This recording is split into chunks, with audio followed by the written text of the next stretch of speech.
కేమిగినూరు ప్రజలు 90,000కు మీదుగా నాకు ఇవాళ ఓటు వేసి అతి తక్కువ మెజారిటీతో ఓడిపోవడం జరిగింది. నా పైన ఒక నమ్మకంతో కార్యకర్తలందరూ కూడా ఎంతో కష్టపడి ప్రతి ఒక్కరూ కూడా చాలా కష్టపడ్డారు. కష్టపడిన ప్రతి ఒక్కరికి, ఓటు వేసిన ప్రతి ఒక్కరికి, ప్రజలకందరికీ కూడా నేను ధన్యవాదాలు తెలియజేసుకుంటున్నాను. ఓటమి గెలుపు అనేవి తప్పకుండా ఒక పోటీ అన్న తర్వాత ఇవి సహజంగా ఉంటాయి. ఓటమి అని మనం ఎవరు కూడా, కార్యకర్తలు ఎవరు కూడా భయపడకూడదు. అందరం ధైర్యంగా ఉందాం. మరి ఒకసారి మనకి మళ్ళీ అవకాశం వస్తుంది 5 నిమిషాలు.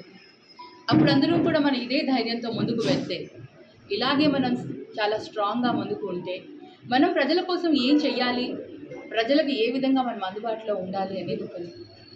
అదేవిధంగా మనం ఆలోచిస్తూ ముందుకు వెళ్తే తప్పకుండా మళ్ళీ 2029కి మళ్ళీ మనందరం కూడా బలోపేతం కావాలి. ప్రతి ఒక్కరూ కూడా ధైర్యంగా ముందుకు వెళ్ళి ప్రజల సమస్య పైన మనం అందరం కూడా ముందుకు వెళ్ళాలని అందరికీ కూడా తెలియజేస్తున్నాను. కార్యకర్తలందరికీ కూడా నేను ఎప్పుడు అందుబాటులో ఉంటానని వాళ్ళందరికీ కూడా తెలియజేస్తున్నాను. నేను స్థానికంగానే ఉంటాను. జగనన్న ఇచ్చిన ఈ ఏదైతే ఇన్ఛార్జ్ ఉందో అది తప్పకుండా దానికి 100% నేను జస్టిస్ చేస్తానని అందరికీ, ప్రజలందరికీ కూడా, అలాగే నా కార్యకర్తలందరికీ కూడా తెలియజేసుకుంటున్నాను.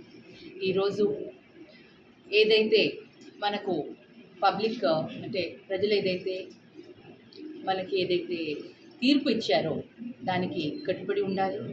మనం ఎక్కడ బలోపేతం కావాలి, ప్రజలకి ఏ విధంగా సహాయంగా ఉండాలని కొన్ని మార్పులు చేర్పులు ఏవైతే ఉన్నాయో వాటిని తప్పకుండా గుర్తించి వాటిని మార్చుకుంటూ ప్రజలకు ఎప్పుడూ అందుబాటులో ఉంటూ ప్రజలకు సహకరిస్తూ వారి గల్లుగా ఉంటామని తెలియజేస్తున్నాను.